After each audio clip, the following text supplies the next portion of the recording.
Je voulais dire aussi, Liliane, dans ta prière, tu as parlé, il me semble, tu as parlé de jugement, ça se peut-tu? J'ai comme entendu ça. OK. Non, mais quand tu as prié, je me suis dit, pour moi, il y a comme une synchronisation avec le message, parce que l'apôtre Pierre, il écrit pas grand-chose dans les Écritures, il écrit deux petites lettres, un Pierre, deux Pierre. Puis là, quand je suis tombé sur 2 Pierre 2, je me suis dit, c'est un chapitre, 22 versets de jugement envers les faux prophètes et les faux docteurs. Pour ceux et celles qui ne savent pas, un faux docteur, on pourrait dire un faux prédicateur ou un faux enseignant. Pourquoi je vous dis ça? Parce que des fois, on dit un faux docteur, mais il n'y a pas de docteur dans l'Église. Non. C'est parce que le mot, tu regardes dans d'autres traductions françaises et tu t'aperçois que faux docteur, ça peut être traduit faux enseignant ou faux prédicateur. Pourquoi je vous dis ça? Parce que lorsqu'il commence son texte, il parle de faux prophètes et tout de suite après, il parle de faux docteurs. C'est parce que dans l'Ancien Testament, il était beaucoup question des faux prophètes. Un prophète enseignait la parole de Dieu, un prophète annonçait les oracles de Dieu, mais dans le Nouveau Testament, c'est plus le terme faux docteur que j'ai compris, en tout cas, qui est utilisé. Donc des faux enseignants ou des faux prédicateurs. Et ça existe encore de nos jours, malheureusement. Là, je vais vous lire les 22 versets, parce que je me suis dit, je cherche toutes sortes de moyens pour essayer d'enseigner la parole pour qu'elle soit plus proche de nous, de vous. Maintenant, si vous avez la Bible, vous pouvez la lire, mais tantôt, Jean-Marc a lu, il est où Jean-Marc? Il est là. Tu as lu Psaume 92, puis là, je regardais dans ma Bible, mais on n'a pas la même traduction.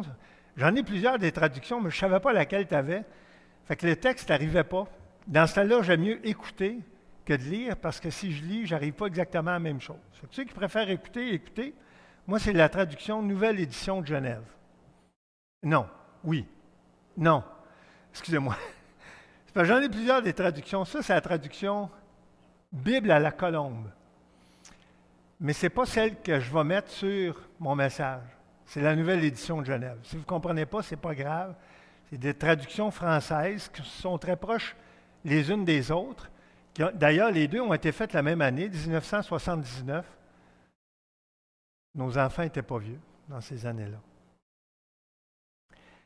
Et en passant, ceux qui trouvent qu'il n'y a pas beaucoup de femmes ce matin, c'est parce qu'il y en a plusieurs qui sont au camp Patmos. Entre autres, ma femme est au camp Patmos. La femme de Martin, la femme de Jean-Marc, puis sûrement d'autres femmes, en tout cas. Mais en tout cas, il y en a plusieurs qui sont au camp Patmos. Il y avait une conférence de femmes, pour les femmes en fin de semaine. Donc, 2 Pierre 2, il y a 22 versets, je vais vous les lire. Il y a eu de faux prophètes parmi le peuple. De même, il y a parmi vous de faux docteurs qui introduiront insidieusement des hérésies de perdition et qui, reniant le maître qui les a rachetés, attireront sur eux une perdition soudaine. Beaucoup les suivront dans leur dérèglement. Et à cause d'eux, la voix de la vérité sera calomniée. C'est pour ça, Gilles, tout à l'heure, il a dit dans sa prière, Gilles Desgagnés, il a parlé de la vérité puis du mensonge, si vous vous en souvenez. Comme moi, ça m'a frappé parce que c'est le titre du message ce matin. Par cupidité, ça c'est l'amour de l'argent en passant, ce n'est pas l'argent. L'argent n'est pas un péché. C'est l'amour de l'argent qui est dénoncé. Parce que de l'argent, on a tout. Ça ne veut pas dire qu'on pêche. Par cupidité, ils vous exploiteront au moyen de paroles trompeuses. Mais depuis longtemps, leur condamnation est en marche et leur perdition n'est pas en sommeil. Car si Dieu n'a pas épargné les anges qui avaient péché, mais les a livrés et précipités dans les abîmes de ténèbres où ils sont retenus en vue du jugement, s'il n'a pas épargné le monde ancien, mais s'il a préservé 8 personnes, dont Noé, prédicateur de la justice, lorsqu'il fit venir le déluge sur un monde d'impies, s'il a condamné à la destruction et réduit en cendres les villes de Sodome et de Gomorrhe, les donnant comme exemple aux impies à venir, mais s'il a délivré j'avais juste et Lot en même temps, ça fait comme un mélange, là. Mais s'il a délivré Lot le juste, profondément affligé par la conduite déréglée de ces criminels. Ceux qui ont déjà lu cette histoire-là, Lot, là, c'est assez troublant. Parce qu'il y en a qui pensent que c'est juste aujourd'hui qu'il y a des gros péchés dans le monde. Non, non. Il y en avait il y a des milliers d'années, même s'il n'y avait pas l'Internet. Car ce juste, il parle de Lot ici, qui habitait au milieu d'eux, tourmentait jour après jour son âme de juste, et je pense que ça aurait été pareil pour n'importe qui, à cause des iniquités qu'il voyait ou entendait. C'est donc que le Seigneur s'est délivré de l'épreuve les hommes pieux et réservé les injustes pour les châtier au jour du jugement. Ceux surtout qui, dans un appétit de souillure, recherchent les plaisirs charnels et méprisent l'autorité du Seigneur. Les plaisirs charnels, ça existe de nos jours. Ça existait il y a des milliers d'années, même si ça avait des formes différentes. Présomptueux, arrogants, ils ne craignent pas d'injurier les gloires, alors que les anges supérieurs en force et en puissance, ne portent pas contre elles de jugement injurieux devant le Seigneur, mais eux, semblables à des animaux dépourvus de raison et destinés par nature, c'est dur de lire ça, là, mais c'est ce qui est écrit dans le texte, destinés par nature à être capturés et détruits, ils injurient ce qu'ils ignorent, ils périront par leur propre corruption. L'injustice sera le salaire de l'injustice. Un peu comme le mal attire le mal, le bien attire le bien. Ils trouvent leur plaisir à se livrer à la volupté en plein jour. Ils ne sont que défauts et taches. Ils se délectent de leur tromperie en festoyant avec vous. Ils ont les yeux pleins d'adultère et insatiables de péché, ils séduisent les âmes mal affermies. Ils ont le cœur exercé à la cupidité. Deuxième fois que le mot apparaît. L'amour de l'argent. Ce sont des enfants de malédiction. Après avoir quitté le droit chemin, ils se sont égarés en suivant la voie de Balaam. Ça, c'est une autre histoire de l'Ancien Testament qui est extrêmement bouleversante parce que l'ânesse de Balaam lui a parlé avec des paroles humaines. Moi, je n'ai jamais vu ça comme miracle. Donc, en suivant la voie de Balaam, fils de Béar, qui aima un salaire injuste, mais qui fut repris pour sa propre transgression, une bête de somme, c'est-à-dire une ânesse, muette, fit entendre une voix humaine et arrêta la démence du prophète. Ça, c'est écrit dans Nombres 22, 28. Ce sont des fontaines sans eau, des nuages que chasse la tempête, l'obscurité des ténèbres leur est réservée. Avec des discours grandiloquents et creux, ils séduisent par les convoitises déréglées de la chair ceux qui viennent à peine d'échapper aux hommes qui vivent dans l'égarement. Ils leur promettent la liberté alors qu'ils sont eux-mêmes esclaves de la corruption, car chacun est l'esclave de ce qui a triomphé de lui. En passant, on vit dans une période préélectorale. Est-ce qu'il y a des promesses qui sont mentionnées dans les nouvelles? Chaque jour, il y a des promesses. Même des promesses qui ne tiennent pas debout. Fait qu'ici, là, c'est un bon exemple de ça. Ils leur promettent la liberté. Alors qu'ils sont eux-mêmes esclaves de la corruption, car chacun est l'esclave de ce qui a triomphé de lui. En effet, si après s'être retirés des souillures du monde par la connaissance du Seigneur et Sauveur Jésus-Christ, ils s'y engagent de nouveau et sont vaincus par elle, leur dernière condition est pire que la première, car mieux valait pour eux n'avoir pas connu la voie de la justice que de l'avoir connue et de se détourner du saint commandement qui leur avait été donné. Il leur est arrivé ce que dit le proverbe véridique, le chien est retourné à son vomissement et la truie, à peine lavée, va se vautrer dans le bourbier. Prions. Seigneur, c'est un texte très, très dur. Déjà qu'il y a plusieurs mots qui sont difficiles à comprendre en 2022 parce que c'est des mots qu'on n'utilise pas. Mais Seigneur, ce texte fait partie des Saintes Écritures, fait partie de la Bible. Ce texte fait partie de ta volonté et on doit l'étudier, le comprendre pour le mettre en pratique. Alors que ta volonté soit faite ce matin, aide-nous à comprendre ce texte afin de le mettre en pratique. On te remercie pour tout ce que tu es et tout ce que tu fais. On te prie également d'être avec le groupe de femmes qui sont au camp Patmos, afin de leur donner un temps béni, Seigneur, en ta présence et en leur présence les unes des autres. C'est par Jésus qu'on te prie. Amen. Le texte, je l'avais mis là, mais je voulais vous... Là, on est rendu là.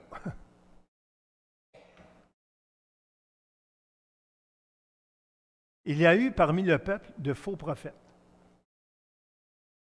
Lorsque je l'ai lu la semaine dernière avec Liette, c'est ça qu'on se disait, il y a eu, c'est au présent. Il y a, de même parmi vous, de faux docteurs. Pardon, excusez-moi.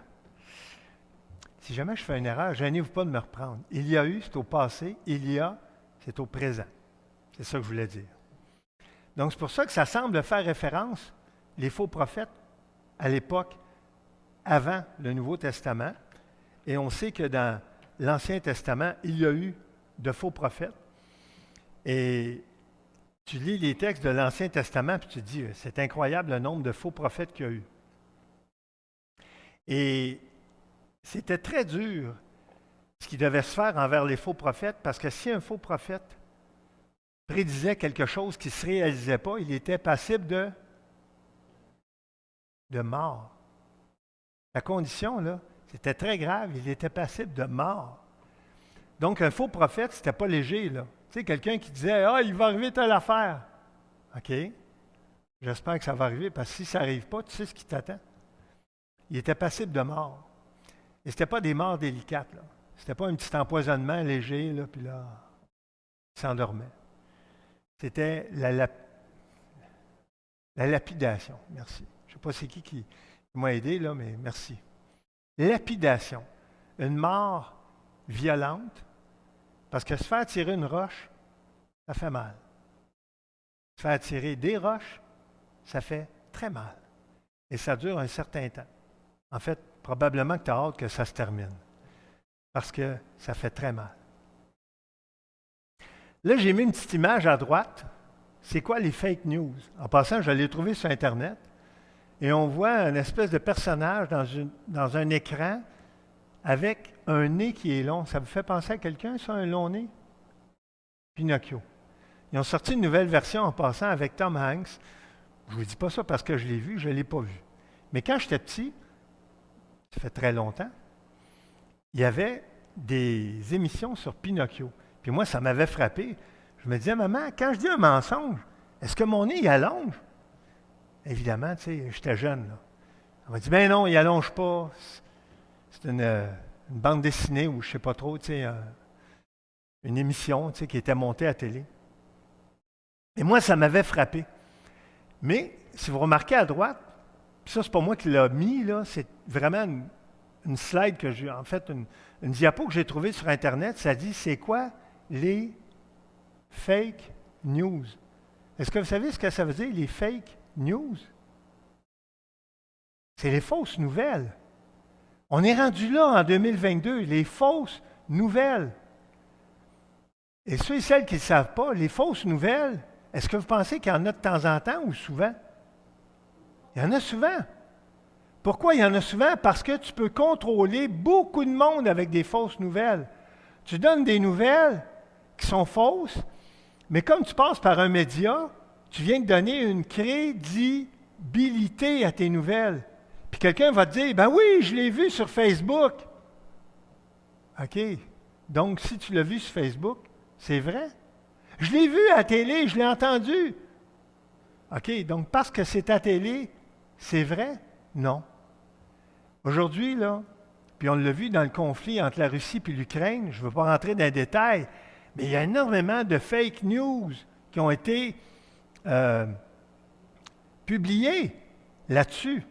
Tu sais, tu voyais la Russie qui disait de quoi, puis l'Ukraine qui disait exactement le contraire. Qui a raison? Qui a tort?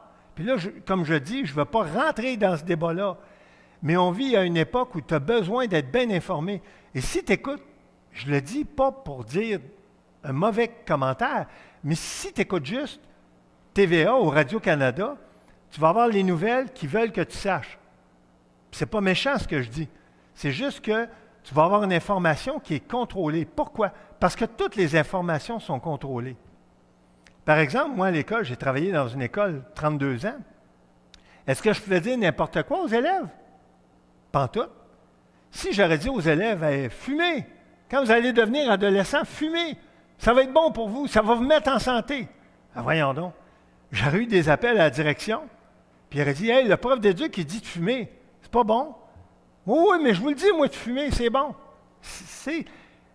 Évidemment, je ne l'ai pas dit, mais c'est un exemple pour dire que tu ne peux pas dire n'importe quoi, n'importe quand, à n'importe qui.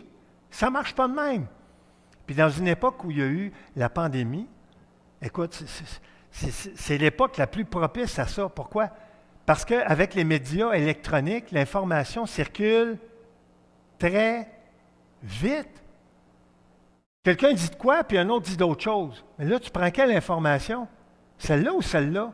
Oui, bien celle-là, je l'ai écoutée, puis celle-là aussi, je l'ai écoutée. Celle-là, je l'ai vue sur Internet, puis celle-là, je l'ai vue sur Internet. Celle-là, je l'ai entendue à la télé.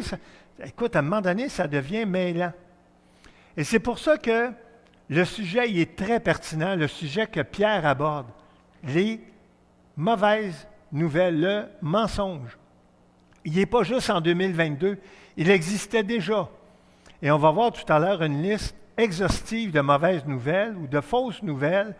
Et ceux qui pensent que c'est juste en 2022 qu'il y a des fausses nouvelles, c'est pas vrai. Il y en avait à l'époque de Pierre, puis il y en avait bien avant l'époque de Pierre. Là, j'ai mis deux petites définitions qui introduiront sournoisement.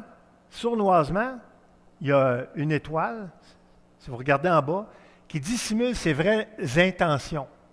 Quelque chose de sournois, c'est quelqu'un qui dissimule ses vraies intentions. Il va essayer de te présenter de quoi d'une belle façon, mais c'est faux. Et des sectes pernicieuses, définition, pernicieuses, dangereuses ou nocives. OK? Tu manges de quoi qui est supposé être bon et c'est pas bon. C'est pas bon pour ta santé. Ça, c'est quelque chose de pernicieux. Faux prophète, Deutéronome 13. Ça, c'est un texte que j'ai pris directement de la Bible. S'il s'élève au milieu de toi un prophète qui t'annonce un signe ou un prodige, c'est fort ça en passant, un signe ou un prodige, ce n'est pas juste des paroles, et qu'il y ait accomplissement du signe ou du prodige dont il t'a parlé en disant « Allons auprès d'autres dieux, des dieux que tu ne connais point, et servons-les. » C'est écrit dans la Bible, ça, ce texte-là, imaginez-vous. Tu n'écouteras pas les paroles de ce prophète, car c'est l'Éternel, votre Dieu, qui vous met à l'épreuve. Imaginez-vous, il y avait des prophètes qui allaient jusqu'à dire, « Ah ben là, même le beau-frère, le cousin, le demi-frère de Moïse, comment il s'appelait déjà? Aaron. Aaron, quand il a dit au peuple, « Là, Moïse il est parti, il ne revient pas, on va se faire une idole, un veau d'or, puis on va l'adorer. » Pourquoi? Parce que Dieu, on ne le voit pas, on ne l'entend pas. Imaginez-vous, Aaron, qui était le porte-parole de Moïse, a été jusque-là. C'est grave. En tout cas, moi, quand je lis l'histoire d'Aaron, je me dis, voyons donc, ça ne se peut pas qu'il ait fait ça. Donc, votre Dieu qui vous met à l'épreuve pour savoir si vous aimez l'Éternel, on est toujours au verset 3, votre Dieu de tout votre cœur et de toute votre âme. Ça ne vous fait pas penser au premier commandement? Tu aimeras le Seigneur ton Dieu de tout ton cœur, de toute ton âme, de toute ta pensée et de toute ta force. C'est le premier commandement dans les Écritures, ça. Verset 4, vous irez après l'Éternel, votre Dieu, et vous le craindrez. Vous observerez ses commandements, vous obéirez à sa voix, vous le servirez et vous vous attacherez à lui. Ce prophète, verset 5, sera puni de mort. Ce n'était pas la prison, là. C'était la mort. C'était dur. Et si la peine de mort existait encore de nos jours avec ces règles-là, il y a bien du monde qui ne se rendrait pas à l'âge de 60 ans, là. Car il a parlé de révolte contre l'Éternel, votre Dieu. Il a voulu te détourner de la voie dans laquelle l'Éternel, ton Dieu, t'a ordonné de marcher. Tu ôteras ainsi le mal du milieu de toi. Les faux docteurs, maintenant, comme je vous ai dit, ça semble plus s'appliquer au contexte du Nouveau Testament, mais il y en avait aussi des faux docteurs dans l'Ancien Testament, ou prédicateurs ou enseignants. Donc, c'est l'apôtre Paul qui parle à Timothée, 1 Timothée 4, et ça dit, Mais l'Esprit dit expressément que dans les derniers temps, quelques-uns abandonneront la foi pour s'attacher à des esprits séducteurs et à des doctrines de démons. Il y en a qui croient que les démons, ça n'existe pas. Voyons donc, ça n'existe pas les démons. Mais pourquoi la Bible, elle condamne les doctrines de démons? Ça doit être que ça existe. Verset 2, par l'hypocrisie de faux docteurs, et là j'ai pris la traduction sommaire, des prédicateurs de mensonges. Imaginez-vous, un prédicateur de mensonges. C'est grave, là.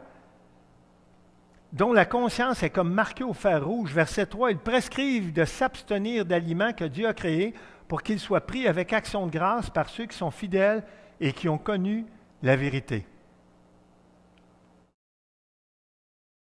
Et là, je reviens au verset 1. Il y a eu parmi le peuple de faux prophètes, et il y aura de même parmi vous de faux docteurs qui introduiront des sectes, sournoisement, des sectes pernicieuses et qui, reniant le maître qui les a rachetés. Vous savez pour qui Jésus est mort? Est-ce qu'il est juste mort pour le bon monde? Il est mort pour qui? Pour tout le monde. Il est mort pour les bons et pour les méchants. Et plusieurs parmi nous, en tout cas moi je m'inclus là-dedans, avant de connaître le Seigneur, j'étais un méchant. Je faisais des mauvaises choses et je n'avais pas de repentance. Je faisais des mauvaises choses, puis je continuais à les faire, puis je ne me repentais pas. Et des fois, quand je faisais du mal à quelqu'un, je me disais, ben, c'est pas grave, je vais couper les ponts, m'arrêter de le voir. Mais le mal que j'y avais fait, il était encore là. Je ne l'ai jamais corrigé, je ne l'ai jamais... comment? Réglé. Mais non, je me disais, je vais couper les ponts. Et je sais que j'ai fait du mal à des personnes, là, c'est clair. Là. J'y repensais par après, puis je me disais, aïe, aïe, que j'ai été méchant. Mais ma méchanceté, je ne la corrigeais pas. Je ne savais même pas comment la corriger. Demander pardon à quelqu'un. Je ne savais pas c'était quoi le pardon. J'ai appris c'était quoi le pardon à 23 ans quand j'ai commencé à lire la Bible. La Bible, c'est là que j'ai appris c'était quoi le pardon. Avant, je ne le savais pas.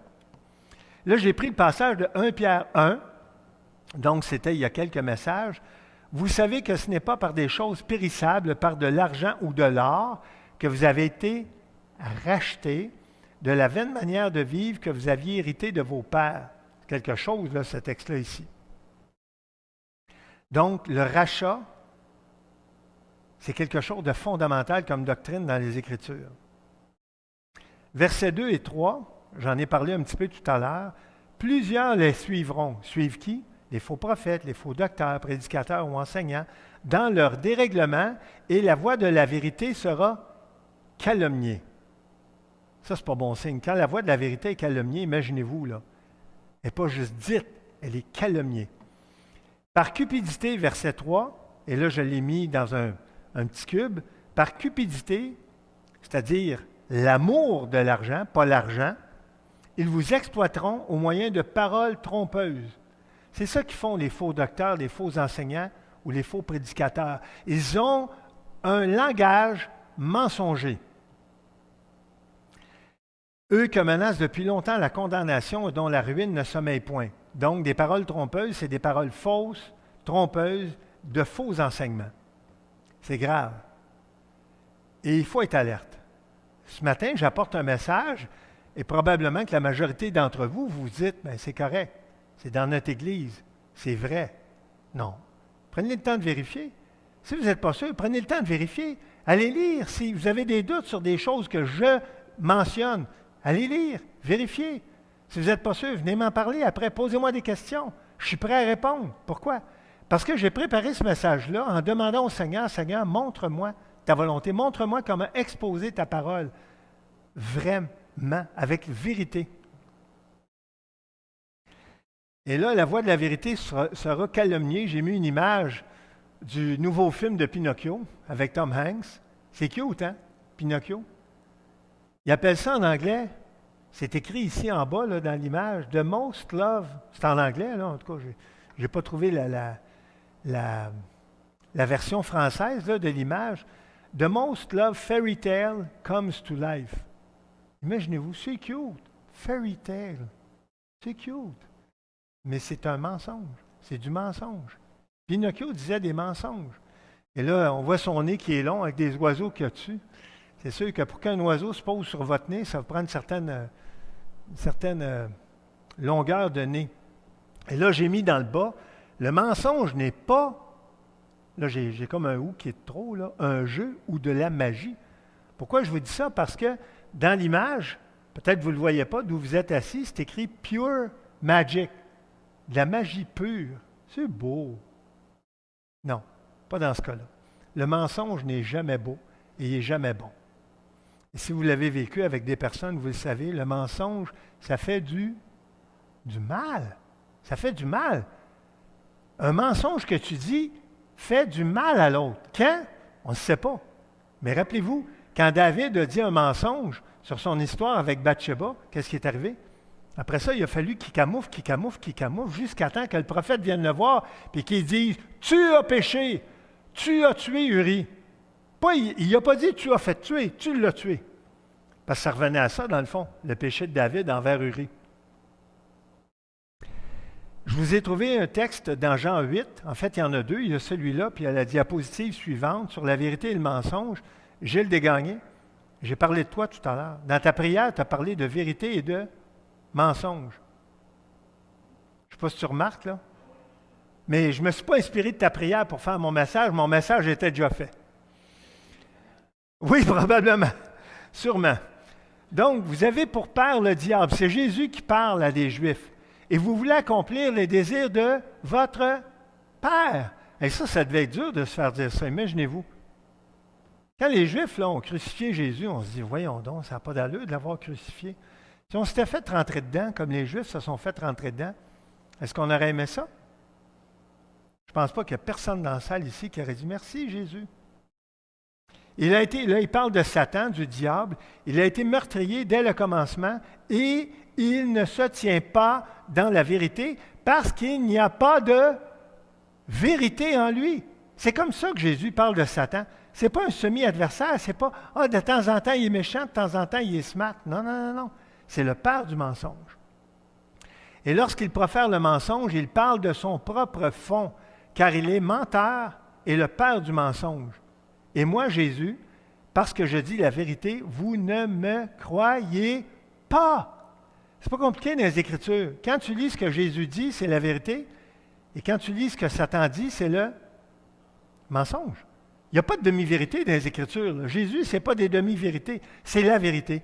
Satan, ce n'est pas des demi-mensonges, c'est le mensonge. L'autre texte, c'est dans Jean 8, versets 31-32. Jésus dit aux Juifs qui avaient cru en lui, « Si vous demeurez dans ma parole, vous êtes vraiment mes disciples. Vous connaîtrez quoi? La vérité. Et la vérité vous rendra libre, ou dans d'autres traductions françaises, ça dit « vous affranchira ». C'est la même chose. Pourquoi vous rendra libre? Parce qu'on est, par nature, esclave du péché. Ce n'est pas une bonne nouvelle, mais si on veut connaître la vérité, il faut en tenir compte. J'en profite en passant pour vous dire, je suis content de voir François. Il est venu nous visiter. Mais François, je ne veux pas te mettre sa salette du tout. Puis ce matin, je suis arrivé un petit peu en retard. J'avais appelé Martin pour lui laisser le message, mais j'ai compris que tu l'as dit à Jean-Marc, mais en tout cas, je n'ai pas pu le dire avant, mais j'avais de la visite à la maison, puis il y avait François, puis il y avait Christophe, son fils aussi. Puis, tu sais, un enfant de 2 ans, 3 quarts, là, je dis 2 ans, 3 quarts, parce que c'est vraiment son âge. Tu ne peux pas brasser ça de même. Puis, ah ouais, viens, on s'en va, mon ami. J'ai compris que, tu sais, François et Philippe-Antoine, ça fait longtemps qu'ils ont eu 2 ans, 3 quarts. Je ne me souviens plus comment c'était, mais probablement que c'était aussi comme ça, qu'on avait de la misère des fois à partir selon l'horaire qu'on se donnait. Mais vous savez quoi? Ça fait partie de quoi? Ça fait partie de la vie. Fait qu'un matin, je me suis dit, ben oui, je vais arriver un petit peu en retard. Le jugement de Dieu, c'est ça, Liliane, que j'ai cru comprendre dans ta prière tout à l'heure, que tu parlais du jugement de Dieu. Et ça, le texte qui est là, 1 de 4, 2 de 4, 3 de 4, c'est vraiment ce qui est pris dans le texte de 2 Pierre 2. C'est pas moi qui l'invente, il est là littéralement, textuellement. Ça dit que Dieu n'a pas épargné les anges qui ont péché, mais les a précipités dans les abîmes de ténèbres et les réserve pour le jugement. Deuxième, Dieu n'a pas épargné l'ancien monde. L'ancien monde, on parle vraiment de l'Ancien Testament, là, très loin, mais il a sauvé 8 personnes, dont Noé. Ça, c'est l'époque du déluge. Et le déluge, là, si vous regardez le film Noé qui a sorti il y a une couple d'années, c'est du mensonge. Ils ont rajouté une personne dans l'arche. Là. Ils ont dit, tiens, on va en rajouter un dans l'arche, il va en avoir 9. Puis là, la pagaille va pogner. Non, non, non. Ça, ce n'est pas l'histoire biblique. C'est une histoire qui a été romantisée, qui a été en tout cas arrosée, qui a été déformée. Merci, Michel. Troisièmement, Dieu a condamné à la destruction et réduit ensemble les villes de Sodome et de Gomorrhe. Ce n'est pas là, une petite destruction, c'est une grosse destruction, à tel point que la femme de, pas que je me trompe, la femme de Lot, c'est ça, la femme de Lot a été changée en statue de sel. Aïe aïe! Je ne sais pas, là, si vous imaginez, vous parlez à quelqu'un, puis d'un coup, tchouk, il ne bouge plus. Il devient une statue de sel. Une statue de sel, là, c'est pas solide. Là. Tu lui donnes un petit coup, puis ça s'écroule. Mais il a délivré Lot le juste. Et c'est écrit dans le texte, il s'est délivré de l'épreuve les hommes, les femmes pieuses. C'est ça la façon que Dieu fonctionne. Il est juste parce qu'il délivre la personne qui est pieuse. Pieuse, c'est une personne qui est consacrée. C'est une personne qui veut faire la volonté de Dieu. C'est ça la piété. Et là, j'ai rajouté un verset, 1 Corinthiens 10, 13, aucune épreuve ou tentation. Les deux mots sont interchangeables pour vous le dire. Là. J'ai fait des recherches là-dessus. Ne vous est survenu qui n'ait été humaine et Dieu qui est fidèle. Ça, c'est une bonne nouvelle. Dieu qui est fidèle ne permettra pas que vous soyez éprouvés ou tentés au-delà de vos forces. Mais, avec l'épreuve ou la tentation, il trouvera aussi le moyen d'en sortir afin que vous puissiez la quoi? La supporter, l'épreuve. Donc, quand tu es dans une épreuve, il y a une mauvaise nouvelle puis il y a une bonne nouvelle. La mauvaise, c'est que tu es dans une épreuve. La bonne, c'est que tu as ce qu'il faut pour en sortir. C'est ça. Puis moi, je vous le dis, des épreuves, je suis peut-être le seul de même, j'en ai pas mal à tous les jours. Ça ne vient pas de ma femme, là. Je ne veux pas que vous pensiez que ça vient d'elle. Parce qu'on est à la maison, là, ensemble, 24/7. Sauf là, en ce moment, depuis 2 jours, elle est partie. Mais j'ai hâte qu'elle revienne. Le jugement de Dieu, 4/4, donc la 4e forme de jugement, il réserve les injustes pour être punis au jour du jugement. Qui sont les injustes? Et là, j'ai fait une liste qui est toute tirée de 2 Pierre 2. C'est pour ça que je vous dis, c'est un livre, 2 Pierre 2, de jugement de Dieu dans le Nouveau Testament. C'est incroyable le nombre de dénonciations qu'il y a sur le jugement de Dieu. Qui sont les injustes, selon le texte de 2 Pierre 2? Ceux qui calomnient la voie de la vérité. La vérité. Des fois, j'ai 2 mots en tête, là, c'est pour ça. Ceux qui calomnient, qui disent du mal de la voie de la vérité. C'est grave, calomnier. C'est parler en mal de quelque chose. Deuxièmement, qui courent après la chair dans un désir d'impureté et qui méprisent l'autorité. Déjà, courir après la chair dans un désir d'impureté, ce n'est pas correct. Mais en plus, ils méprisent l'autorité. Tu roules à 140 sur une route, la police t'arrête, tu regardes le policier, tu lui dis des bêtises. C'est ça un peu, là. C'est comme, tu fais de quoi de mal, puis tu rajoutes quelque chose de mal sur ce que tu as fait de mal. Troisièmement, qui, audacieux et arrogant, c'est ce qui est écrit dans le texte, ne craignent pas d'injurier, de dire des mauvaises choses sur les gloires. Quatrièmement, qui s'abandonnent à leur penchant naturel. Je suis peut-être le seul à en avoir, là, mais les penchants naturels, ce n'est pas toujours beau, ça, en passant. Qui sont nés, et là, le texte dit, ce sont des brutes. Ce n'est pas un beau mot, des brutes, en passant. Qui sont nés pour être prises et détruites. Sixièmement, qui parlent d'une manière injurieuse de ce qu'ils ignorent, et le texte, dans 2 Pierre 2, nous dit, ils périront par leur propre corruption. Là, en passant, je ne suis pas capable de mettre septièmement, mais le 1, c'est parce que quand je change de diapo, ça revient à 1. Je ne sais pas pourquoi, peut-être qu'un jour, quelqu'un va m'expliquer comment, mais je ne suis pas capable en ce moment. Donc, qui trouvent leur délice à se livrer au plaisir en plein jour. Si vous ne savez pas c'est quoi, se livrer au plaisir en plein jour, c'est du monde qui font des choses, mais au lieu de se cacher pour faire des mauvaises choses, ils les font devant tout le monde. Quelqu'un m'a déjà parlé de ce qui se passait dans certains pays, par exemple aux Pays-Bas. Puis là, je vous parle de quelque chose qui se passait il y a 25-30 ans, fait qu'aujourd'hui, j'imagine, c'est pire. Mais, tu sais, c'est des pays où Le monde ne se cache pas pour faire le mal. Ils le font, comme ça, publiquement. Ensuite, qui, homme taré et souillé, ça pourrait être femme aussi, là, mais en tout cas, dans le texte, c'est écrit homme taré et souillé, qui se délectent dans leur tromperie en faisant bonne chère avec vous, qui ont les yeux pleins d'adultère. Aïe, aïe, c'est plus juste une pensée du cœur, c'est les yeux. Ensuite, qui, insatiables de péché, amorcent les âmes mal affermies. Ça, c'est quelque chose qui peut nous parler. Si on n'est pas solide dans le Seigneur, on peut être amorcé par ces personnes-là. Ensuite, qui ont le cœur exercé à la cupidité, j'en ai parlé tout à l'heure, l'amour de l'argent. Ce sont des enfants de malédiction. Là, je continue la liste. Comme je vous dis, je ne pouvais pas recommencer avec le chiffre, là, qui se sont égarés en suivant la voie de Balaam. Donc, c'était le faux prophète de l'Ancien Testament qui aima le salaire de l'iniquité et qui fut repris par une ânesse muette, qui s'est mis à parler avec des voix humaines, qui sont des fontaines sans eau. Savez-vous c'est quoi une fontaine sans eau? Tu as soif, tu t'en vas boire, puis il n'y a rien qui coule. Là, tu te dis, voyons donc, ça n'a bien pas d'allure. Qui sont des nuées que chasse un tourbillon, pour qui l'obscurité des ténèbres est réservée. Ce n'est pas juste les ténèbres, c'est l'obscurité des ténèbres. C'est très foncé, ça. C'est très dark. Je regardais en passant cette semaine, puis il disait, il y avait comme une liste de films, en tout cas, qui avait mentionné, des films de... C'est-tu des films de... Non, c'est pas Marvel, c'est... Qui fait les films de Batman? En tout cas, je ne me souviens plus c'est qui, là, mais... DC. OK. Je me fie à mon fils, François, il est assez bon normalement dans ça. Puis il disait qu'un des meilleurs films de l'histoire de Batman, c'était The Dark Knight, qui pourrait être traduit Le Chevalier Noir. OK? Ça, c'est ténébreux, ça. Ça, c'est le film dans lequel a joué j'ai de la misère à prononcer son nom, là, je pense que c'est Heath Ledger, un acteur qui est mort, en tout cas, dans la même année que le film a sorti. Mais c'est juste pour dire, c'est un film qui est très noir. Moi, je ne l'ai jamais vu, mais quelqu'un m'a dit, il faut que tu voies ça. Bon, ça ne m'attire pas, là, un film noir. Là.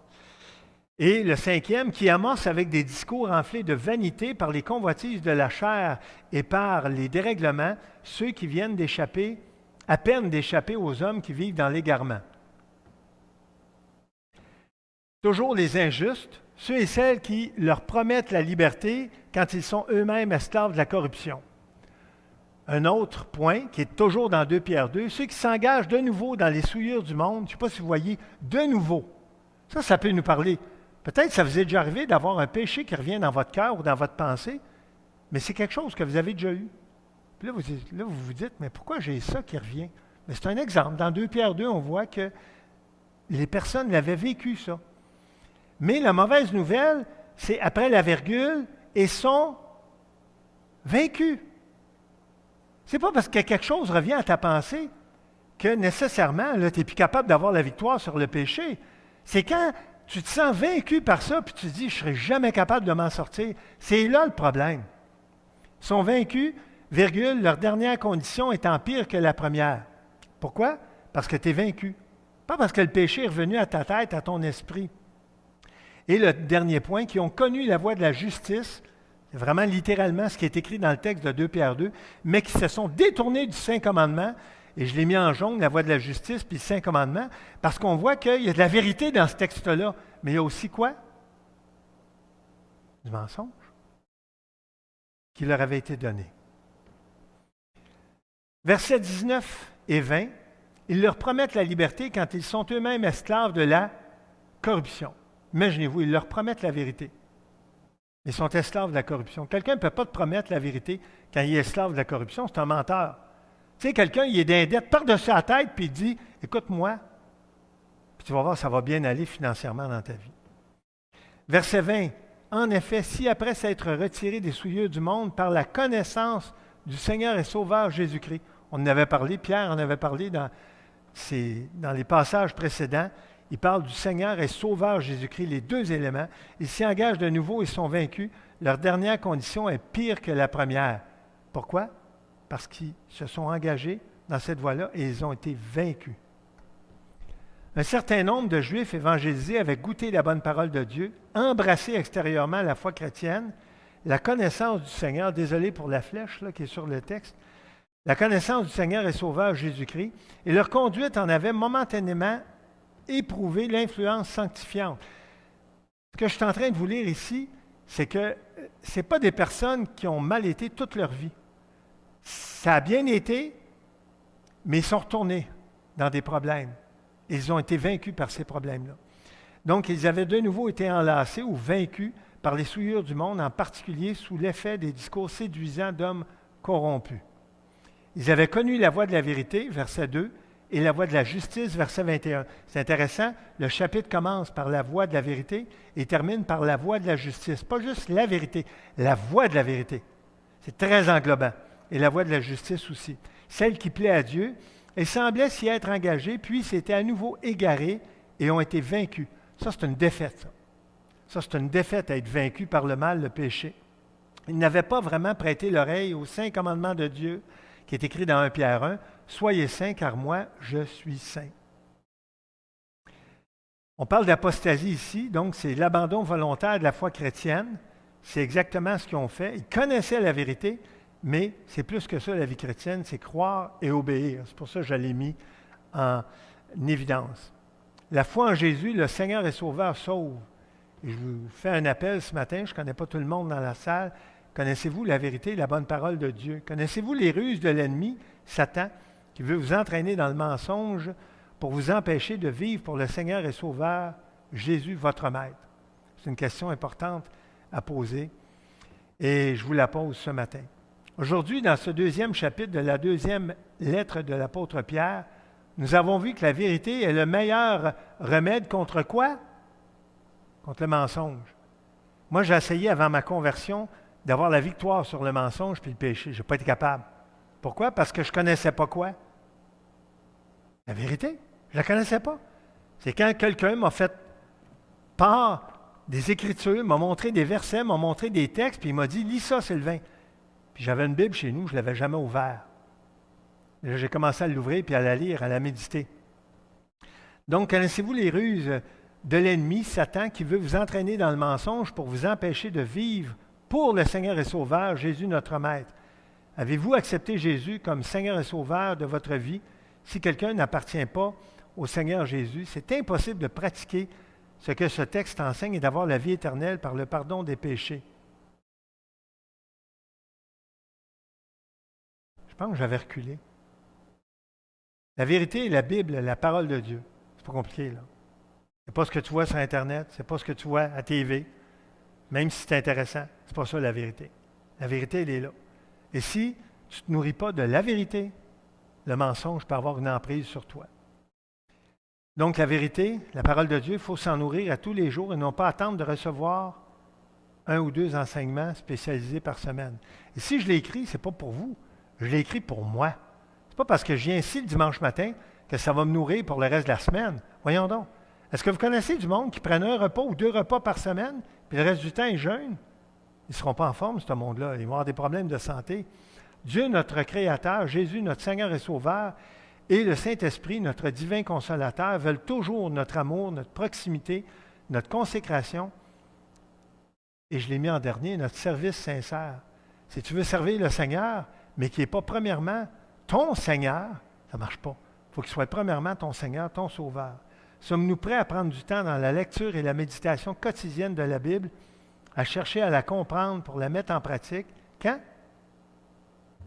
À chaque instant de chaque jour qui passe. Prions.